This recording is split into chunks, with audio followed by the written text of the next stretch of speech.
नमस्कार विद्यार्थियों।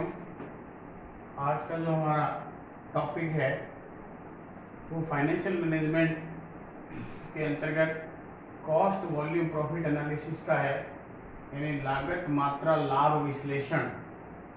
इसको ब्रेक इवन एनालिसिस यानी सम विच्छेद विश्लेषण अथवा मार्जिनल कॉस्टिंग यानी सीमांत लागत के माध्यम के नाम से भी इसको जाना जाता है। विद्यार्थी, जैसा कि आप जानते हैं, किसी भी व्यवसाय में लाभ अर्जित करना व्यवसाय का सबसे मुख्य उद्देश्य होता है और ऐसी स्थिति में लाभ जो है वो किसी संयोग का परिणाम नहीं होता है, बल्कि प्रयासों का परिणाम है। यानी लाभ के लिए, लाभ की अधिक मात्रा अर्जित करने के लिए, लाभ को बढ़ाने के लिए उसका नियोजन करना आवश्यक होता है। नियोजन का मतलब मैनेजमेंट होता है प्लानिंग, और प्लानिंग का मतलब होता है कि निकट भविष्य में जो उद्देश्य है उसको पूरा करने के लिए क्या किया जाए और कैसे किया जाए उसका निर्धारण करना नियोजन कहलाता है। तो यहाँ लाभ नियोजन करना पड़ता है, लाभ के लिए प्लान करना पड़ता है, और वो प्लान किस रूप में होता है कि विक्रय की निश्चित मात्रा के आधार पर जो है लाभ कितना प्राप्त किया जाएगा इसका निर्धारण करना जो है, यानी क्योंकि लाभ या हानि विक्रय की निश्चित मात्रा पर निर्भर करती है। अगर विक्रय का सही अनुमान लगा लिया जाए तो उससे, या विक्रय का एक निर्धारित स्तर, अनुकूलतम स्तर निर्धारित कर लिया जाए तो उससे जो है जो उत्पादक का जो लाभ है वो क्या होता है, अधिकतम होता है। तो जब हम बात करते हैं कि कॉस्ट वॉल्यूम प्रॉफिट एनालिसिस क्या है, तो एक प्रकार की एक टेक्निक है, एनालिटिकल टेक्निक है। इसको हम प्रॉफिट प्लानिंग की टेक्निक भी कह सकते हैं, लाभ नियोजन की टेक्निक भी इसको कह सकते हैं, जिसके आधार पर एक उत्पादक जो है विक्रय की निश्चित मात्रा के आधार पर लागत लाभ की मात्रा को निर्धारण कर सकता है। अगर हम इसको जनरल सेंस में देखें, सामान्य अर्थ में देखें, तो हम कहेंगे कि cost volume profit analysis is an analytical techniques for studying the relationship between volume, cost, price and profit. यानी लागत मात्रा लाभ विश्लेषण एक तकनीक है जो क्या करती है, विक्रय मात्रा, लागत, मूल्य और लाभ के मध्य संबंध को स्थापित करती है। What will be the relation between sales volume, cost, price and profit, it is called the cost volume profit analysis. मैंने अभी आपको बताया था कि इसको ब्रेक इवन एनालिसिस के नाम से भी जानते हैं, इसलिए break even analysis is a technique of profit planning, यानी लाभ नियोजन की तकनीक भी है। लाभ को कैसे प्लान किया जाए, लाभ की एक निश्चित मात्रा या लाभ की अधिकतम मात्रा प्राप्त करने के लिए उत्पादक जो है उत्पादन की अथवा विक्रय की कौन सी अनुकूलतम मात्रा का निर्धारण करे ताकि उसे सर्वाधिक लाभ प्राप्त हो सके। अगर हम इसके ऑब्जेक्टिव्स को देखें कि what will be the main objective of the study of the cost volume profit analysis, या जो है क्या इसके उद्देश्य हो सकते हैं, तो निम्नलिखित उद्देश्य जो है इसके होते हैं। सबसे पहला उद्देश्य टू डिटरमाइन जो है minimum sales volume for escape of loss, यानी कोई भी संस्था को हानि से बचने के लिए विक्रय की न्यूनतम मात्रा का निर्धारण कितना किया जाए, ये जो है वो ब्रेक इवन एनालिसिस के माध्यम से किया जा सकता है। नंबर 2 उसका उद्देश्य होता है to maintain the sales level for desired profit, यानी इच्छित मात्रा प्राप्त करने के लिए, लाभ की एक इच्छित मात्रा जो उत्पादक चाहता है वो प्राप्त करने के लिए उसके लिए मिनिमम सेल्स लेवल यानी न्यूनतम विक्रय का स्तर कितना निर्धारित किया जाए, ये सब निर्धारण जो है वो कॉस्ट वॉल्यूम प्रॉफिट एनालिसिस के माध्यम से किया जाता है। तीसरा उद्देश्य होता है to know the impact on profit to change in sales mix. बहुत सारी उत्पादन करने वाली संस्थाएं केवल एक ही वस्तु का निर्माण नहीं करती, वो अलग अलग प्रकार की वस्तु बनाती है। तो अलग अलग प्रकार की वस्तु जो बनाती है, अलग अलग विक्रय के लिए जो उत्पादन बनाती है, उसको सेल्स मिक्स के नाम से जाना जाता है या विक्रय मिश्रण भी कह सकते हैं। तो इसका मतलब है कि लाभ पर क्या प्रभाव पड़ेगा अगर सेल्स मिक्स में जो है किसी फर्म के द्वारा अगर परिवर्तन किया जाना है, तो उसको भी जो है कॉस्ट वॉल्यूम प्रॉफिट एनालिसिस के माध्यम से ज्ञात किया जा सकता है।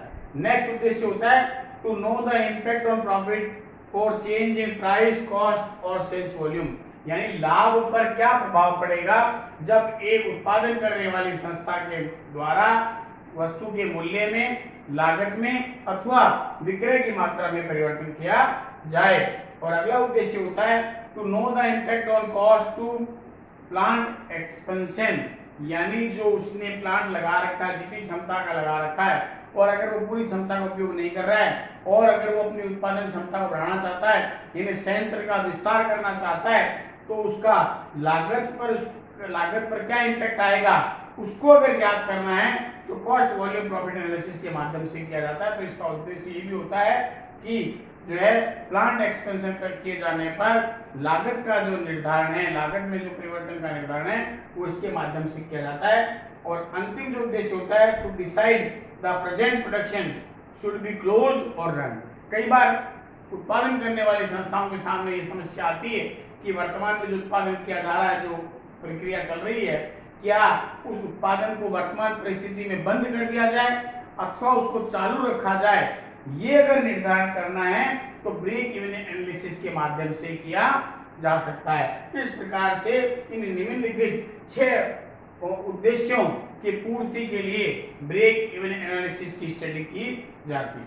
अब हम आगे बात करेंगे कि what is the methods of the break even analysis, यानी इसके तरीके क्या क्या हैं, किसके आधार पर की जाती है, जिसमें आज हम केवल कंट्रीब्यूशन यानी अंशदान पर बात करेंगे। कंट्रीब्यूशन क्या होता है?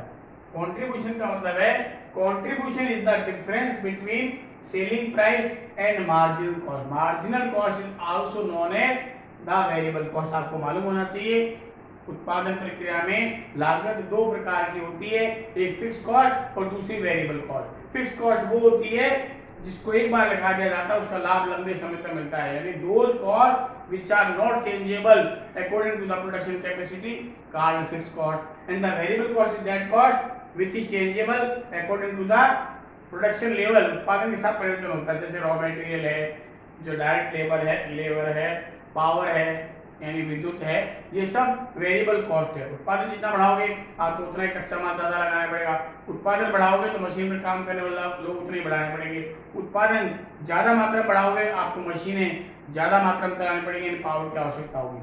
और फिक्स की अगर हम बात करें तो स्थायी व्यय होते हैं जिसको एक बार लगा दे उसका लाभ लंबे समय तक मिलता है, जैसे भवन का किराया है, इंश्योरेंस प्रीमियम है, गार्ड का वेतन है, चौकीदार का वेतन है, ये सब स्थायी प्रकृति है, इनका उत्पादन मात्रा से कोई लेना देना नहीं होता है।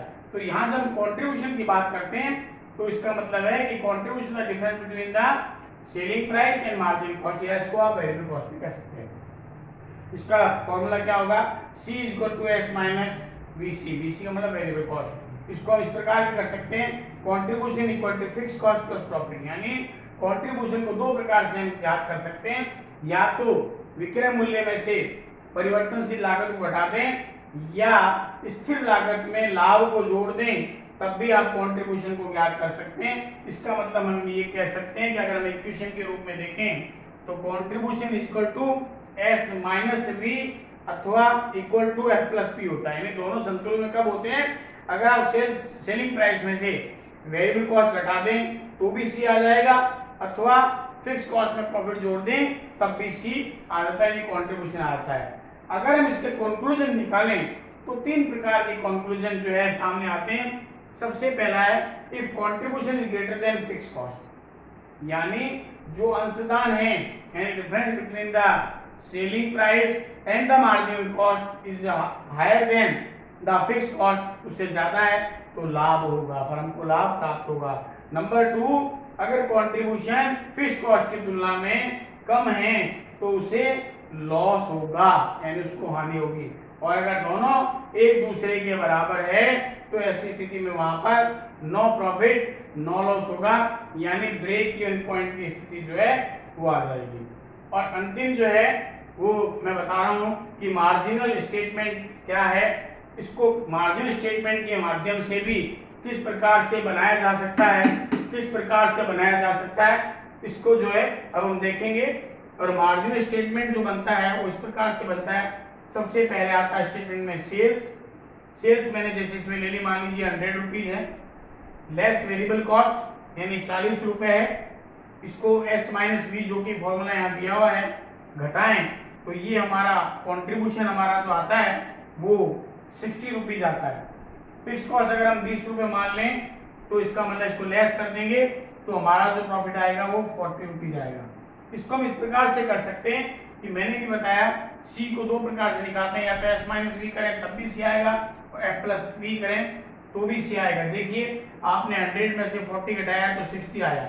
देखिए यहाँ पर 100 में से आपने 40 घटाया तो 60 आया, या फिक्स कॉस्ट में प्रॉफिट जोड़ दें तो भी 60 आता है, यानी 40 प्लस 20 यानी फिक्स कॉस्ट प्लस जो है प्रॉफिट जोड़े तो भी 60 आ रहा है। और अगर एस में से सेल्स में से अगर ये वेरिएबल कॉस्ट घटा दें तब भी आता है। तो दोनों प्रकार से जो आप इसको निकाल सकते हैं। लास्ट पार्ट इसका है कि what will be the advantage of the contribution, यानी उसका जो अंशदान है उसका लाभ क्या होगा, क्या क्या प्रॉफिट हो सकते हैं। सबसे पहला प्रॉफिट तो ये होता है कि अगर कोई फर्म जो है जो कि ऑर्डर लेकर के काम करती है, नए नए प्रकार के जो भी ऑर्डर मिलते हैं उसके अकॉर्डिंग उत्पादन बना करके सप्लाई देती है, उस ऑर्डर को एक्सेप्ट किया जाए अथवा रिजेक्ट किया जाए वो कंट्रीब्यूशन के आधार पर होगा। अगर उस ऑर्डर को लेने पर उत्पादन का मात्रा बढ़ाई जा रही है और उससे कंट्रीब्यूशन ज्यादा आ रहा है तो firm should be accept this proposal, otherwise reject the proposal.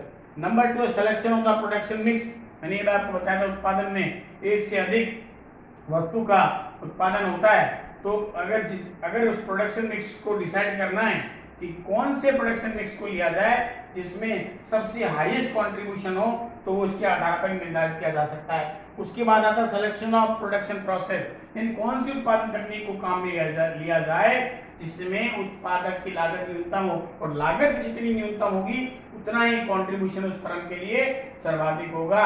और अंतिम है जो determination of the PEP and the PV ratio, यानी कंट्रीब्यूशन के आधार पर ही ब्रेक इवन पॉइंट, यानी इसको सम विच्छेद बिंदु बोलते हैं। और सम विच्छेद बिंदु का मतलब होता है नो प्रॉफिट नो लॉस, यानी ऐसी मात्रा निर्धारित करना, विक्रय मात्रा का निर्धारण करना जहां पर फर्म को न तो लाभ हो न हानि हो, बीईपी कहलाती है। और प्रॉफिट वॉल्यूम रेशियो, यानी विक्रय की निश्चित मात्रा पर उसका लाभ का मात्रा क्या होगी, लाभ का अनुपात का क्या होगा, वो पीवी रेशियो कहलाता है। और वो कंट्रीब्यूशन के आधार पर ही ज्ञात किया जा सकता है। इस प्रकार से कॉस्ट वॉल्यूम प्रॉफिट एनालिसिस का जो पहला टूल है कंट्रीब्यूशन, इसका बहुत बड़ा योगदान जो है वो प्रॉफिट प्लानिंग के अंतर्गत होता है।